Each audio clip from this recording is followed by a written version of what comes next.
Hello everyone, welcome to Edutap. I am Tanushree. So students, कल मैंने FCI AG3 की एक वर्कशॉप ली थी और वहां पर जब मैंने स्टूडेंट से पूछा कि आप किस पोजीशन के लिए अप्लाई कर रहे हैं, तो एक काफी बड़ा चंक ऑफ स्टूडेंट्स था जिन्होंने लिखा था they are yet to decide और they are confused between the general and technical posts which one to apply for. So आज की इस वीडियो में हम बात करेंगे, हम ये कोशिश करेंगे कि आपका ये जो डिसीजन है इसे थोड़ा आसान बनाया जा सके। We are going to see what is actually the difference between general and technical and what you should do, what are the parameters on the basis of which you should decide whether to go for the general post or the technical post. ठीक है, so without wasting any further time let's get started.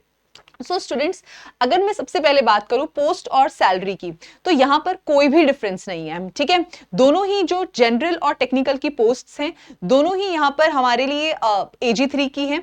ठीक है, assistant grade 3 level पर है और दोनों का ही जो पे स्केल है, ठीक है, वो भी हमें सेम पे स्केल ऑफर करिए 28,200 टू 79,200।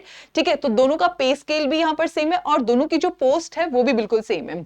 तो इस लेवल पर तो कोई डिफरेंस नहीं है। आगे चलते हैं, अगला जो लेवल है या अगला जो पैरामीटर है वो है एलिजिबिलिटी क्राइटेरिया।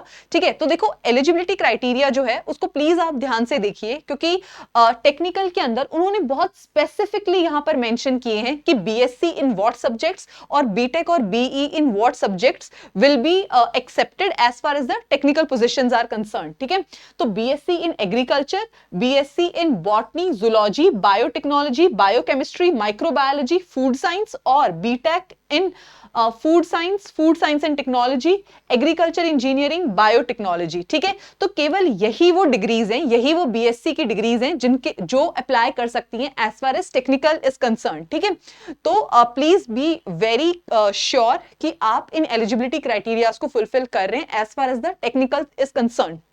ठीक है, by chance you have a BSc in any other subject, ठीक है, आप BSc इन फिजिक्स है, BSc इन केमिस्ट्री है, ठीक है, क्योंकि टेक्निकल के अंदर भी again group A group B है जिसमें फिजिक्स केमिस्ट्री भी आता है, वो पूछ रहे हैं, but BSc in physics and chemistry is something they are not going to accept here, right. So this is the technical की एलिजिबिलिटी। ठीक है, टेक्निकल की एलिजिबिलिटी के बाद अगर मैं बात करती हूँ जनरल की, so students as far as general is concern you don't have to get disheartened अगर आप यहां पर अप्लाई नहीं कर पा रहे because of such specific degrees, because in general graduate degree in any discipline would be accepted। ठीक है, अगर आपने किसी भी डिसिप्लिन के अंदर ग्रेजुएशन की हुई है, so you can apply for the general position। तो ये तो हो गया हमारा एलिजिबिलिटी क्राइटेरिया का डिफरेंस।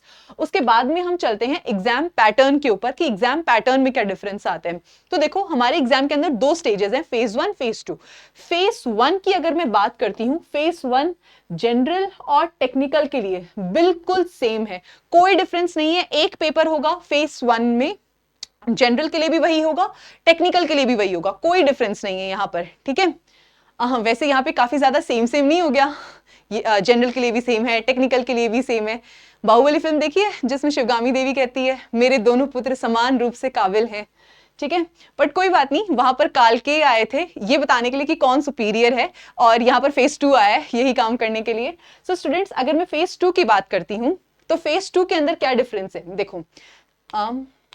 वेट, हाँ, फेज 2 के अंदर जो हमारा जनरल पेपर है, जनरल के अंदर जनरलिस्ट पोस्ट के अंदर हमारे पास केवल एक पेपर होगा। ठीक है, लेकिन जो हमारा टेक्निकल है वहां पर पेपर 1 एंड पेपर 2 दो पेपर्स होंगे। ठीक है, पहला डिफरेंस तो ये है। अब पेपर 1 अगेन दोनों में बिल्कुल सिमिलर होगा, आप जनरल के लिए अप्लाई कर रहे हैं या आप टेक्निकल के लिए अप्लाई कर रहे हैं, पेपर 1 अगेन हमारा यहाँ पे सिमिलर होगा। मेन जो डिफरेंस का क्राइटेरिया बनता है वो है हमारा पेपर 2। ठीक है, अब पेपर 2 में क्या डिफरेंट है वो हम देख लेते हैं। पेपर 2 जो है उसका सिलेबस अगेन ये होगा। तो स्टूडेंट्स, टेक्निकल के अंदर एक और चीज का आपको ध्यान रखना है कि जब आप अप्लाई कर रहे हैं तो वहां पे आपसे दो चीजें पूछी जाएंगी कि आप ग्रुप A के लिए अप्लाई करेंगे या ग्रुप B के लिए। ग्रुप A के लिए अगर आप अप्लाई कर रहे हैं तो आपको एग्रीकल्चर, बॉटनी, जूलॉजी पढ़ना पड़ेगा। यहाँ पे हमें जो सब्जेक्ट्स गिवन है उसमें से आपको एग्रीकल्चर का सिलेबस, बॉटनी का और जूलॉजी का ये सिलेबस पढ़ना है अगर आप ग्रुप A के लिए अप्लाई कर रहे हैं। और अगर आप ग्रुप B के लिए अप्लाई कर रहे हैं तो आपको एग्रीकल्चर, केमिस्ट्री और फिजिक्स, ये सिलेबस पढ़ना होगा, ठीक है। So this is the syllabus of paper 2 as far as your technical paper is concern, ठीक है। तो स्टूडेंट्स, हमारा जो अभी तक डिफरेंस निकल कर आया है वो पहला तो है एलिजिबिलिटी क्राइटेरिया के ऊपर और दूसरा आता है हमारा पेपर 2 के ऊपर। जनरलिस्ट पोस्ट के अंदर पेपर 2 है ही नहीं और टेक्निकल पोस्ट के अंदर है भी, और उसका सिलेबस भी काफी वेल डिफाइंड और काफी टेक्निकल इन नेचर है। एंड अगेन अगर आप इसके प्रीवियस ईयर क्वेश्चंस देखेंगे, सो प्रीवियस ईयर क्वेश्चंस के अकॉर्डिंग भी प्रीवियस ईयर क्वेश्चंस आप जो नीचे लिंक गिवन है उस पे जाकर देख भी सकते हैं। सो अगर हम प्रीवियस ईयर क्वेश्चंस भी देखते हैं, so they are like fairly technical in nature, ठीक है। नाबार्ड की तरह या और एग्जाम्स की तरह नहीं है जहां बस सरफेस पे एग्रीकल्चर पूछी गई है। अगर बॉटनी और जूलॉजी के भी क्वेश्चंस की बात करें, एक अच्छे खासे लेवल पर आते हैं, ठीक है। अब क्वेश्चन अराइज होता है हाउ टू चूज, ठीक है। मैम आपने डिफरेंस तो बता दिया कि क्या अंतर है, पर अब हम चूज कैसे करें वो चीज तो अभी तक एड्रेस नहीं हुई है। स्टूडेंट्स, सबसे पहली चीज ये आती है टाइम अवेलेबिलिटी, ठीक है। एलिजिबिलिटी क्राइटेरिया के बेसिस पे हमने देख लिया कि आप फिल्टर आउट हो रहे हैं या नहीं हो रहे। माना कि आप एलिजिबिलिटी क्राइटेरिया फुलफिल कर रहे हैं टेक्निकल का भी, अब क्या किया जाए। सबसे पहली चीज ये आती है कि क्या आप इस पेपर 2 को टैकल कर पाएंगे, ठीक है। अगर हम पेपर 2 की बात करते हैं तो क्या आप एक स्पेसिफिक नॉलेज के साथ इस पेपर 2 के सिलेबस को टैकल कर पाएंगे या नहीं, दैट बिकम्स द क्वेश्चन। अगर मैं बात करूं कि कितने डेप्थ में आता है, तो बॉटनी जूलॉजी के लिए आपको क्लास 11 क्लास 12 की जो बायोलॉजी एनसीईआरटी है वो बहुत अच्छे से पता होनी चाहिए। उस डेप्थ तक जो क्वेश्चंस हैं वो यहां पर आते हैं। एग्रीकल्चर जो है उसमें आप फंडामेंटल्स ऑफ अरुण कात्यान जो एक बुक आती है वहां तक जाके पढ़ सकते हैं, उस डेप्थ तक आता है, ठीक है। बहुत ज्यादा टेक्निकल उसमें जाने की जरूरत नहीं है, बट इतना तो आपको आना चाहिए, ठीक है।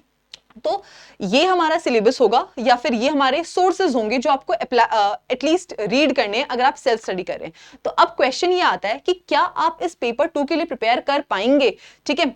अगर आप इसके आपके पास टाइम है या अगर आप ऑलरेडी वर्किंग हैं, आप पेपर 2 को इतना टाइम नहीं दे सकते कि आप इतना टेक्निकलिटी में जाके इसे प्रिपेयर कर सकें, तो बेहतर है कि आप जनरल के लिए अप्लाई करें। But if you have the time, या अगर आप फ्रेश ग्रेजुएट हैं, all the things are fresh in your memory, ठीक है, आपको चीजें याद हैं एग्रीकल्चर की और आपको लगता है कि ज्यादा मुश्किल नहीं होगी, मैंने पढ़ा हुआ है, मैं टैकल कर लूंगा, तो आप प्लीज टेक्निकल के लिए अप्लाई कीजिए, ठीक है। So students, that is how you have to choose कि whether or not you will be able to tackle the paper 2 or not, ठीक है, क्योंकि पेपर 2 ही वो एक चीज है जो डिफरेंशिएटिंग फैक्टर है, ठीक है।